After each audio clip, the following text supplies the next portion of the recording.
हो जाएगा। स्टार्ट करो। अध्यक्ष महोदय जी, मैं आपकी बहुत धन्यवादी हूं कि आपने मुझे चुनावी सुधारों पर बोलने का मौका दिया है, खासकर इसलिए क्योंकि मैं एक नई सांसद हूं, मुझे दूसरों का नहीं पता उनका कैसा अनुभव रहा, लेकिन पिछला ये 1 साल मेरे लिए खासकर विपक्ष से रिलेटेड जो है बहुत ही ज़्यादा चिंताजनक रहा है। एक तरह से ट्रॉमेटिक मैं इसे कह सकती हूँ। हर दिन इन्होंने यहाँ पे तमाशा किया है, हमारा दिल दहल जाता था इनको देखकर। एसआईआर ये वेल में उतर जाते थे। यहाँ पर इन लोगों ने डराना, धमकाना, धक्का मुक्की, ऐसा कोई इन्होंने किसी तरह की कोई बदतमीजी नहीं है जो एक भी दिन इन्होंने संसद भवन चलने नहीं दिया। हम जनता के प्रतिनिधि हैं, हम यहाँ पर उनकी आवाज लेकर आते हैं, हम कुछ सीखने आते हैं, हम नए सांसद हैं। इन्होंने संसद अगर पिछले 2-3 दिन को छोड़ा जाए तो साल पर शायद ही थोड़ा चलने दिया है। एसआईआर कर करके इन्होंने यहाँ पे तमाशे किए, लेकिन अब जब इनको बोलने की बारी आई एसआईआर पे, तो अध्यक्ष महोदय जी हम देख रहे हैं कि कल leader of opposition Rahul Gandhi ji ने, मुझे लगा क्या खुलासा होगा, हम भी बड़े उत्सुक थे, सारी साल हमने एक ही शब्द सुना है, अब ये क्या ग्रैंड रेवलेशन होगी। लेकिन राहुल गांधी जी जो लीडर ऑफ ऑपोजिशन है, उन्होंने कल जब कहा खादी है, खादी में धागे हैं, धागे में लोग हैं, लोगों के अंदर, उनको जब कहा गया कि आप पॉइंट की बात कीजिए, तो उन्होंने कहा कि मैं अपना फ्रेम कर रहा हूं, मैं अपना आर्ग्यूमेंट फ्रेम कर रहा हूं। और इतनी देर बाद जब वो फ्रेम करके पहुंचे तो ले देकर वो वापस उसी अंतर्राष्ट्रीय मूल की महिला, अध्यक्ष जी मैं एक महिला होने के नाते आपसे रिक्वेस्ट करना चाहती हूं कि every woman is entitled to her dignity. वो अंतर्राष्ट्रीय मूल की है, विदेशी महिला है, लेकिन उन्होंने कितनी बार आकर उन्होंने सोशल मीडिया पे कहा है कि मैं कभी भारत नहीं गई हूं, मेरा हरियाणा चुनाव से कुछ लेना देना नहीं है। लेकिन फिर भी ये लोगों ने बिना किसी ठोस सबूत के उनका यहाँ पे फोटो बना के उन्होंने उनको उछाला, यहाँ पे उनकी तस्वीर उछाली यहाँ पर और यहाँ पर ब्लैक कार्ड यूज करना भी अलाउ नहीं है। इन्होंने फिर भी नियमों का उल्लंघन किया। मैं चाहती हूँ सबसे पहले तो मैं इस सदन की तरफ से उन महिला से बहुत ही माफी मांगती हूँ कि इस सदन में बिना कि उनकी आजकल जो पर्सनैलिटी राइट्स का भी एक बहुत बड़ा क्राइम होता है, उसके उपरांत उनका फोटो यहाँ यूज किया गया, मुझे बहुत खेद है। भारतीय संसद भवन की तरफ से हम उनसे माफी मांगते हैं। और ये देखिए महिलाओं का हमेशा ये अपमान करते हैं, लेकिन हमारे प्रधानमंत्री चाहे बेटी बचाओ बेटी पढ़ाओ हो, महिलाओं को शौचालय देने से लेकर, महिलाओं को गैस देने से लेकर, महिलाओं को जो है वो छात्रवृत्ति न जाने कितनी ऐसी योजनाएं हैं। कांग्रेस वालों शायद तुम लोग ये समझ नहीं पा रहे हो, ईवीएम्स हैक नहीं करते हैं प्रधानमंत्री लोगों के दिलों को हैक करते हैं। और ये लोग दुहाई देते हैं कि वो जो पुराने जमाने के दकियानूसी, वो जो चिट कागज पे लिखकर जो मतदान होता था वो सबसे अच्छा था। ये लोग भूल गए वो दिन, आप लोग भूल गए वो दिन। इंदिरा गांधी वर्सेस राज नारायण का केस, उसको जो है इतिहास में The case that shook the nation के नाम से जाना जाता है। उस पर मैंने एक फिल्म भी बनाई हुई है।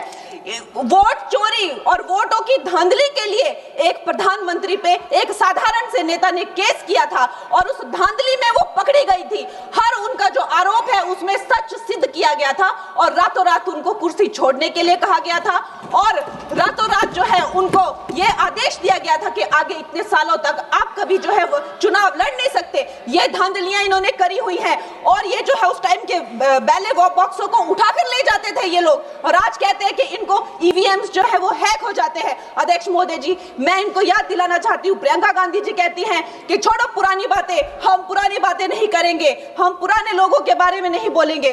तो मैं ये जानना चाहती हूँ कि आपकी जो माता जी हैं वो तो आपकी अध्यक्ष है और इस वक्त की वो अध्यक्ष है, उनकी जो है आप देखिए जब उनकी नागरिकता नहीं थी, जब उनके पास 1983 में नागरिकता आई, उसके कितने साल पहले से वो वोट देती आ रही हैं।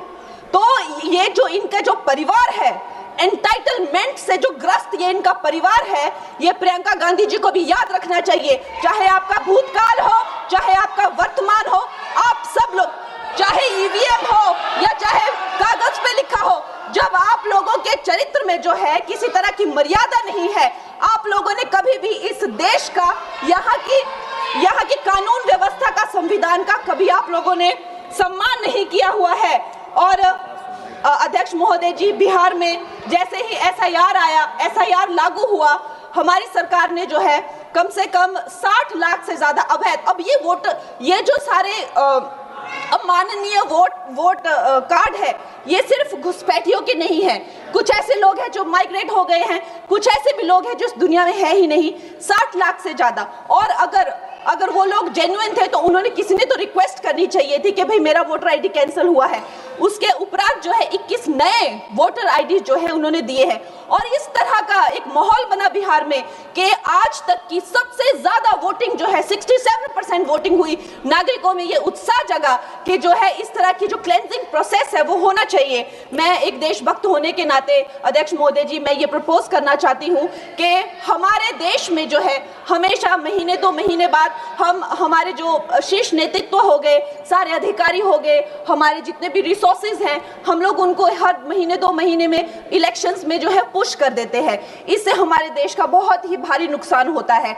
और मैं ये चाहूंगी कि 1 नेशन 1 इलेक्शन जो नरेंद्र मोदी प्रधानमंत्री जी जो कहते हैं कि एक वोटिंग जो है डेमोक्रेसी के उत्सव के रूप में, जैसे कि दिवाली होती है, होली होती है, उस रूप में मनाया जाए। क्योंकि ये सिर्फ सरकार का ही नुकसान नहीं है, 10,000 करोड़ से ज्यादा का जो नुकसान होता है सिर्फ वही नहीं है, लेकिन मुझे लगता है कि धीरे धीरे हमारे जो नागरिक भी है उनमें जो वोटिंग फटीक है, बार बार उन्हें जागरूक करना, बार बार कई जगहों से जहां वो काम करते हैं वहां से उनको ट्रैवल करके अपने नेटिव प्लेसेस पे आना और बार बार मार्केटिंग करके, it is exhausting for the whole ecosystem. तो मैं ये प्रपोज करना चाहती हूँ कि 1 नेशन 1 इलेक्शन को लाया जाए और ये जो भी हमें जिस तरह की जो असुविधा होती है हर महीने 2 महीने में इलेक्शंस की, उससे जो है हम बच सकते हैं। जय हिंद। धन्यवाद जी। माननीय सदस्य मियां अल्ताफ अहमद जी। मियां अल्ताफ अहमद जी। सर, आपका बहुत बहुत शुक्रिया, मुझे यहाँ पे टाइम मिला। हमारा मुल्क हिंदुस्तान पूरी दुनिया में अपनी जमहूरियत के लिए मशहूर है और ये जमहूरियत जो है ये मुमकिन तब हुई जब यहाँ के इलेक्शन साफ सुथरे हुए। दुनिया ये हिंदुस्तान को जमहूरी मुल्क इसलिए मान रही थी कि हमेशा हमारे इलेक्शन पे कभी किसी ने उंगली नहीं उठाई। पूरी दुनिया में ये लग रहा था कि ये पूरे तरीके से ट्रांसपेरेंट तरीके से होते हैं, साफ और शफाफ तरीके से होते हैं। लेकिन अब हमारे इलेक्शन जो हैं वो शक के घेरे में हैं और जो सवालात उठ रहे हैं